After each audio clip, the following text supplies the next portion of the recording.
I am 27F and my husband, 24M, is cheating on me with his brother. English isn't my first language, so I apologize for any mistakes. Obviously, this is a throwaway. Okay, so this sounds crazy and I know it. But let me explain. The last 24 hours or so have been pure hell for me and I'm tired. I cry constantly. As background, we've been married for 5 years and together for 8. We have been in an open relationship for 3 years. We're both bisexual and I'm more than happy that he can explore that side of himself with other men, just as I can do the same with women. We have rules though. We've agreed that we're going to tell each other when we hook up with other people. Now, to the story. A week ago, I drove several hours to see my sick mother in Kortrijk. I left my husband at home since he was working from home and couldn't come with me. Also, my mother dislikes him because he's a foreigner. I texted Marcus to wish him a happy birthday, but he didn't reply. I thought he was out drinking and didn't think much of it. However, I came back a day earlier, yesterday, than planned, intending to surprise my husband. I entered our house and heard noises. I was confused because my husband hadn't told me that he was going to see someone. I kind of brushed it off, thinking it was just him pleasuring himself and watching. All was good. 20 to 30 minutes later, my husband came downstairs, saw me, and went pale. I mean, white as a ghost. He stared at me, stammered, and looked guilty. At that point, I thought, there's something up. Not 2 minutes later, his brother came downstairs and he had a hickey, well, several on his neck. He greeted me stiffly and said that he had to run back home to his girlfriend. My husband didn't acknowledge Marcus leaving, which was unusual since they usually hug and linger. They're very close and have always been ever since I met my husband about 10 years ago. What was that about? I asked my husband. He was very evasive, dodging the question and saying that they had a row. I pressed on the matter, asking what they fought about. Nothing, he told me, now irritated. I kept pressing. He finally relented, saying that Marcus cheated on his girlfriend and that the woman he cheated with escaped through the window. We have a one-story house, so it's kind of plausible when they heard my car. I was suspicious, but I assumed he was lying about the car thing and that he'd seen or heard me in the house and alerted his brother and his mistress. Marcus cheating on his girlfriend is not fine with me. His girlfriend is my friend too, and she's amazing, working on the front lines of this pandemic. My husband told me he had to do some work and that he had a client, which was actually true, so he wasn't lying about that. I was still a bit weirded out by the whole thing. Marcus lives alone, so why was he hooking up with some random woman in our home? Later last night, I felt like something was off. Normally, my husband would be very excited that I'm home, and every time I've been somewhere, he's been very romantic and initiated sex.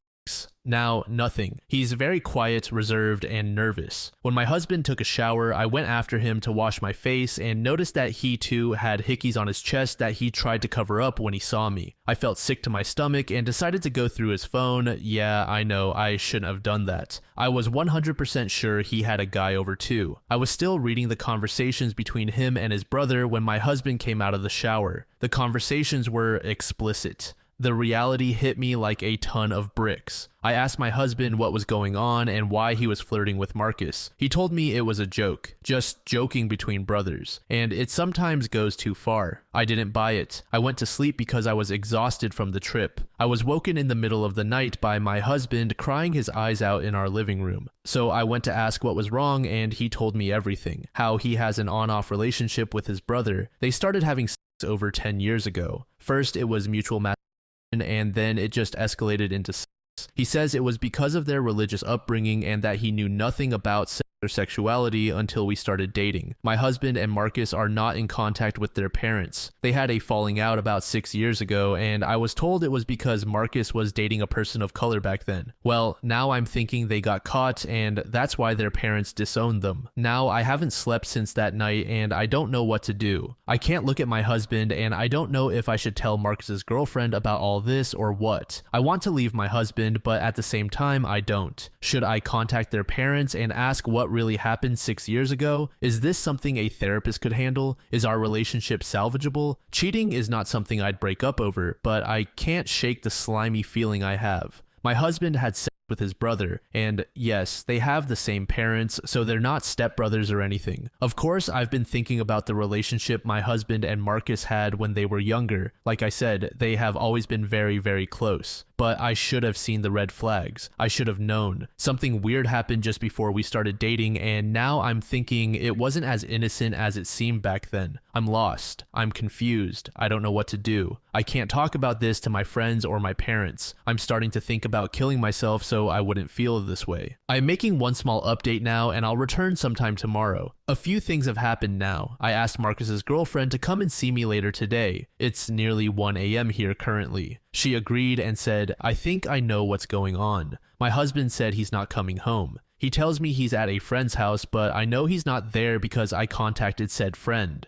I'm assuming he's at Marcus's place. I'll contact a therapist first thing Monday. I have written an email and I'll send it early Monday morning. My husband told me a bit more, but he claims it all started from him. I don't believe it. I think he's lying to protect his brother. Marcus left me a voicemail saying that he can explain the situation. He did explain it, telling that it was this one time only, but he didn't know that my husband had already told me that it has been going on over 10 years. It all started when my husband had just turned and came out as bisexual. I feel very sad and angry. I almost drove to Marcus's house because I wanted to yell at him. For those claiming my husband is gay, it's not true. He came out before anything happened with Marcus. I texted their parents and said I wanted to talk with them and said that something bad happened, but their boys were all right. I'm not all right. I asked a friend to come to our house an hour ago and I showed this post to her. She's very angry and says that we have to get my husband to therapy like some of you kind souls told me. Thank you everyone. I'll answer your comments when I've rested. I need sleep and food. About 2.5 months later, OP provided us with an update. First of all, thank you everyone for your comments. Second, I'm sorry this took so long. I have been extremely depressed lately, unable to even go to work. I was laid off due to COVID, although I know it's because of this situation. In late July, after I posted my original post, I contacted a therapist and got treatment for my husband. I decided not to file for divorce. I also told Marcus's girlfriend what had happened. She knew already, which was such a betrayal in my opinion. We are no longer friends, and I haven't seen Marcus since July.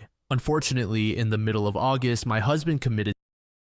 I am writing this depressed, lonely, and so angry. Law is clear in situations like this. Consensual incest is okay, so there's nothing I can do anymore. My husband died, and his secrets and the truth died with him. There's no evidence that Marcus ever raped him, even though that is what my husband told me. He didn't get a chance to tell his therapist. I'm alone. So alone. All my friends have left me because they think this was somehow my fault. My husband's parents are not happy. I wrote in my previous post that I was thinking my husband and Marcus got caught. They did. Their parents told me as much. I don't know what else to say. Thank you for the kind words and support I got. I wish things had gone differently. Then after another 3 years, OP gave us yet another update. July 2020. Seems so far away now after everything. August 2020 is when my husband unfortunately decided to end his life. October 2020 is when I last wrote an update. It's been well over 3 years now, but after all this time, the grief remains.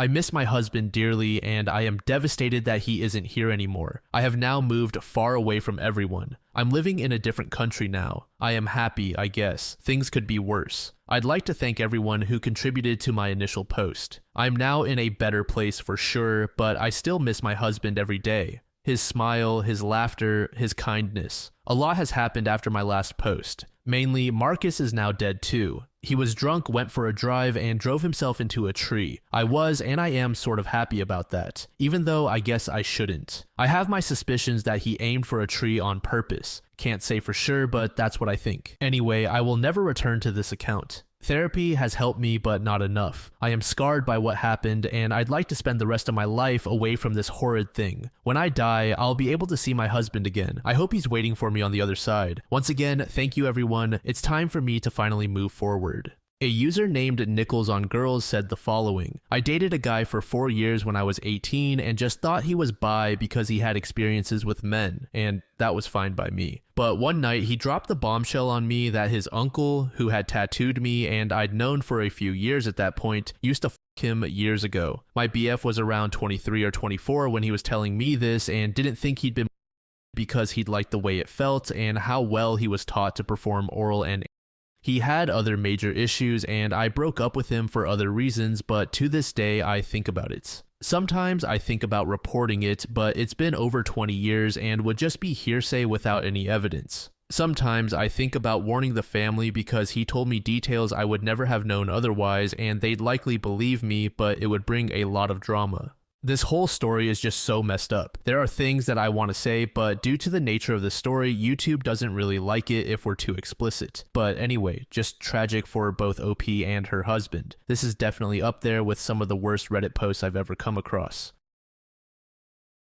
This next post was made in the relationship advice subreddit in 2022 by a user named Mortalis Virgo. The post is titled, "My mother 62F wants to rekindle a relationship with me 33F after I discovered a family secret and I don't know if I should give her another chance." Throwaway account JIC, longtime lurker and first time poster. I never knew I would end up with a story worthy of posting, but here we are. Mostly looking for some advice here as I am at a loss. A little bit of background for you. I live in the US now and have for most of my life, but my family has deep roots in a culture that puts special emphasis on family ties, faithfulness, male children, and a successful career. I am sure some of you can read into that and realize that I break pretty much all of these. I have been estranged from my parents for most of my life. As a 17-year-old, I ran away from home and have been no/low contact ever since. Growing up was something of a nightmare. My father was pretty much hands-off, having been disappointed his eldest was a girl. He was actually willing to see how I turned out, since he was willing to bend gender norms in our culture for my mother and let her be in charge of raising me, as she has a very strong personality and likes to be in charge, something that will make many appearances in this story. To him, perhaps I would take after my mother. Spoiler alert, I don't really take after her in any way that he thought I would. My mother, perhaps making up for the lack of my father being in my life, never gave me a moment of privacy or an inch of slack. Everything about my life was shared and subsequently judged. Nothing was good enough for my mother and she never let anything go. I was too thin, looking like I'm gaining weight, my grades were too low, and then when they were higher, I wasn't participating in a sport and being lazy. And when I added sports and other extracurriculars and my grades dropped, I was right back to where I started. Too pale, too tan, too ugly, too much makeup, you get the idea. Nothing was good enough for her. And of course, my father was no help because he wanted a boy and he got me, and therefore my mother must be right and I must be a complete failure, right? Then when I was in elementary school, my mother had another child. Surprise, another daughter. Just what they wanted. Not. That being said, my father treated us completely the same. My preteen self was treated no better or worse than my child sister, and that continued as we aged. The same can't be said for my mother. As I'm sure it is not unusual for you readers to see, my sister was the golden child of us too. My mother kissed the ground she walked on. Well, not really, but you get the idea. To skip a bunch of emotional asides, I will cut to the chase for the breaking point that signified my running away from home. My sister died. We were close-ish, at least enough to be prepared to stay in contact with her even if I decided to go low contact with my parents, so this hit me really hard. It wasn't anyone's fault and I don't want to go too far into it, but it was a freak accident that happened on my 17th birthday. That being said, my father retreated even further away and my mother did blame me, despite my having nothing to do with the accident other than being born on the day it happened. Things got much worse after that. Nothing physical, but every time I talked to my mother after that day, we were screaming. My father didn't say a word to me. Eventually, I couldn't take it anymore, and I ran to stay with a childhood friend of mine who was close enough to be my brother and continued going to school. My mother probably knew where I went, but made no effort to get in contact with me, not even calling or anything. If she didn't know where I was, it's not like she filed a missing persons report or anything. We didn't talk for almost 5 years after that. That was the no contact part of this. At that 5-year mark, my girlfriend at the time finally persuaded me to reach out, and so began the low contact part. Now, that's most of the background. The background covers 2 of the 4 cardinal family values: family ties and male children. 2 failures, right? Well, now we get into the other 2. Faithfulness and a successful career. Since we started low contact again, my parents have discovered what I do for a living, which honestly isn't much, at least in their eyes. Now, what does that mean, you might be asking? Well, I do odd jobs. I travel all over and take on clients who need a person with a varied skill set, mostly in business management. Sometimes this involves helping to start a business, turning a business into a franchise, or helping move a company overseas and set up a base in a new country. Lots of that kind of stuff. It's not really a job title with a neat little description, and the pay varies wildly depending on what's in my scope and how many random skills they need me to learn. I'm a bit of a jack of all trades. Of course, my ex-lawyer mother and surgeon father aren't fans of this. To me, I have had a very successful career. I'm happy with what I do, travel a ton, have learned a bunch of languages, have friends all over the globe, and I make a lot of money. A lot of money. With all the businesses I've worked with, I have plenty of friends who taught me about investments, and I've also made my money make me more money. I live very comfortably and work in bursts, which leaves me with a lot of free time. Now, my parents, who don't really understand what I do, despite how many times I've tried to tell them, don't see it the same way I do, and have made it very clear to me that their disappointment is strong. Quite very strong. Every time we talk, they start suggesting law or medical schools and assuring me they could get me a much better job for someone from this family, whatever that means. This recently ended up in a very special edition screaming match, with my father actually joining in the screaming as a special guest. I took off from that family dinner to one of my friend's houses, and we got very wine drunk. She asked me why my mother hated me so much, so we decided to come up with the most ridiculous reasons as we got progressively drunker. This led my friend to jokingly say that maybe my mother hates me so much because she's not really my mother. I knew that exact scenario wouldn't be possible because there are pictures of me in the hospital room right after labor, but there's another very close possibility that stuck in my head for weeks after that. Eventually, it ate away at me enough that I did one of those ancestry DNA tests and realized why exactly my mother hates me so much. Faithfulness. According to my DNA or whatever, I have plenty of relatives on my mother's side and not a single one on my father's side. So she cheated on him, and I was a beautiful reminder of her own failure. Yay me. I knew even then that she cheated because my parents tried for children for years before they had me, and even had 2 miscarriages before having me, as was often hurled in my face during arguments. When I finally calmed down after this revelation, I took my mother out for lunch, showed her my evidence, and told her my findings, after which my mother broke down right in front of me. Now, remember when I said that my mother took the role of head of the family in place of my father, who, as the man of the house, would have traditionally taken on the head of the family role, and this only happened because of my mother's strong personality? Yeah, up until that point, I don't think I had ever seen my mother cry before in my life, and that's when I got a hell of a story. My mother actually apologized, though I don't think it was really directed toward me and more about the situation in general, and told me the man who is my bio dad, BD, was a one-night stand and she didn't even know his name. She had been in a really low place when she just happened to meet him, having just fought with her husband over their second miscarriage several months prior. My BD was charming, smooth, and as my mother put it, magical. She said it was the first time in many months that anyone had made her feel desirable and beautiful and not like a failure, which isn't surprising considering the pressure to have children young in my extended family/culture. This resulted in her sleeping with a stranger, something she just did to scratch an itch before returning to her life. When she found out she was pregnant with me, the thought that I wasn't my father's daughter didn't even cross her mind. In fact, she didn't have an inkling until I was old enough to really develop what she described as my BD's exact smile. This instilled a lot of fear in her that I was a product of her infidelity and was the start of her hatred toward me. After my sister was born, she again thought that perhaps things were fine because obviously she was capable of having children with her husband. Unfortunately for all of us, my sister passed and I started to resemble her one-night stand more and more the older I got, and my mother had nothing left but disgust for me. Of course, that was before I figured it out.